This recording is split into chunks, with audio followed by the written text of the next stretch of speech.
السلام عليكم ورحمة الله وبركاته. الصومالية وأنا سلامي meel kasta aad joogtaan asxaabtayda qiimaha qadarinta mudan in badan waan iga maqnaa waanu kala maqneen dhowr iyo 20 beri waanu kala maqneen marna safar baan jiray hadda dhowna waxaa week ka horna hooyaday baa jabtay oo sinta ka jabtay marka saasaan u kala lunnay hooyaday sinta ka jabtay asxaabtayda qiimaha qadarinta mudan waxaa isoo duceeyo hooyaday usoo duceeyo inuu ilaahay caafimaad kheyr qabto siiyo usoo duceeyo hooyaday inta asxaabtayda qiimaha iyo qadarinta mudneed kheyr iyo abshir iyo bashbash baan rajeynay adduunka meel kasta ay ka joogtaan sheelaadka subscribe waa dhankiin sidii inta asxaabtayda maxaa channelkayga cusub mid cusub baan furtay channelkayga cusub waxaa la dhahaa raxma saciid official kusoo dhawaada asxaabtayda qiimaha iyo qadarinta mudneed Soomaaliya hooyooyinkii aad baan u ceebownay social media waan ku ceebownay haddaan mar hooyoonu nahay aad baan ugu ceebownay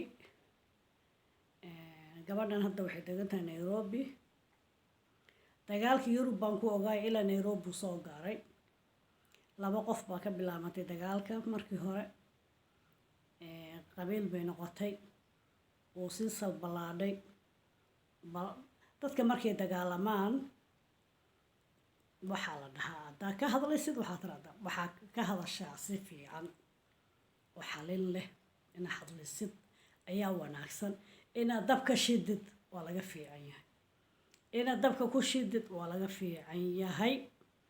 marka dad badan baa dabka shidiya qabyaaladnimay gaadhay qabiil bay gaadhay waxaas waa laga fiican yahay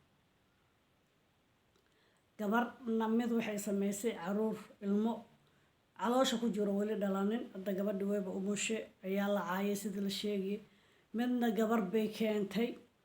marka caruur maba la caayoba labadiinaba hooyooyin baa tihiin inay caruurta caydaan waa qalad weyn weeyaan marka ani waxaan ku dhigi lahaa waxaa iska daaya ka toobad keena hooyooyin baa tihiin waa ceeb naftan meelay jirta allahu yaclam qabiil baa la caayay waalid baa la caayay meel xun bay gaadhay sheekada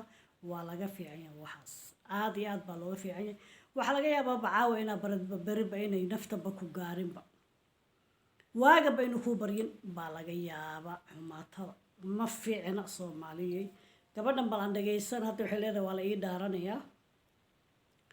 Nairobi degan tahay gabadhan waa la ii dhaaranaya bay leedahay wax yar isla dhagaysan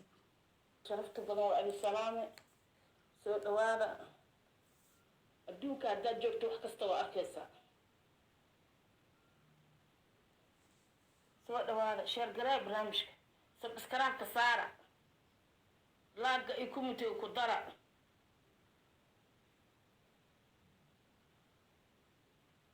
waaba la isku hanjabaa ka war naagtii animan ii soo dirtay absila meeshaan taal waxa aad samaynaysid wax fiican maya inaa cabsanaa ma umalays hal yimaadee adiga goo ku imaanana ay dhahane waa sugoo haya a kuu soo socona hooshana ziinta inoo wataa la ii sheegay walaalkaan ziinta waa ku jiro haldha ziinto hoosha wad hoosha wad meeshaa kenya la dhahaa horta codkeyga mala maqlooya soo dhawaada aku juglays babababaq hananaq maxay tale ya afleeka aame waxaad samaysaa la arko wixii aad samaysid aa lagaa rabaa dulduleelo maxaa usoo dhigtay waa lasoo dhigaa maayn haddaan kugu soo celihaa waa qaracanta miya nimanka aa sheegtay adlee sheegtay adlee dhahday ceebta bidcaadanka lama faafiyo qofka waxaa fiican inuu ceebta asturo ceebta bidcaadanka gabar soomaaliyeed caruuray sii dhashayna ceebteeda la faafiyo ma fiicina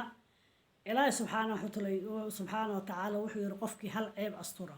12 ceeb baan astura anagoo dhan waa dumar baanu nahay rag iyo dumar baa tahay ceebta iska badan tahay dib bidcaadan baa tahay ceebaha way iska badan yihiin inay ceebta baadato waa laga fiican yahay marka waxaaba moodaaba hooyooyinkii Soomaali social media waba ka dartayba hadda saasal isku xaxaganaysa waa laga fiican yahay waxaas waa ceeb gabadhanna waxay tiraaday waxaan u malay iyaduna wax bay soo dhigtay tababa sii dhamaysanide ayada hata way ku qaldanta wax lagu soo diray ama social media ku aragtay inay xun tahay inay qaldanta anagoo dhan waa aragtay marka Naciima maxay gabadha Xamdi kalgacal soo dhigisay aniga bawaanu aragnaa anagoo dhan qofkii marka xishooniyo ma soo dhigiyo caruur baanu leenahay gabdhaanu leenahay waa laga fiican yahay waxaas waa ceeb gabdhaha Soomaalida waa la asro gabadha ayadu waxba ma sameeynin dadku hooyo wada yihiin caruur baa la wada dhalay waa laga fiican yahay in wax kasta meesha la soo dhigo ceebaha bidcaadanka sahada u fuqdi taadana wala fagaya taadana ilaahay ba meel ilaahay kugu salidiya saas lagu fagay adigana waa laga fiican yahay in ceebaha bidcaadanka la fago anigu social media in badan baan ka maqnaa hadda waan ku soo noqday asxaabtayda qiimaha iyo qadarinta mudan meel kasta joogtaan qeyr iyo abshir bashbash baan leeyahay hooyooyinka Soomaaliyeed waxaan leeyahay waxaas ceeb weeye iska dhaafa hooyooyin Soomaali oo dhan baa ceebayseen idinka kaliya ma aha gabar Soomaali iyo hooyooyin Soomaali oo dhan baa ceebayseen niman ka sheekaysanay hata social media gudihiisa social media waxa ka socdo maartay waxa ka saabeen dambaan soo dayn haddaan hooyo u tagano dee meeshii dhakhtarkan ka soo duubi insha Allah meel yaraan helada fariista haddaan helana waa niga soo duubi asxaabtayda qiimaha iyo qadarinta mudan meel kasta joogtaan qeyr iyo abshir iyo bashbash baan rajaynayaa sidaa iyo kulanti dambe oo xiiso badan wassalaamu calaykum waraxmatullaahi wabarakaatuh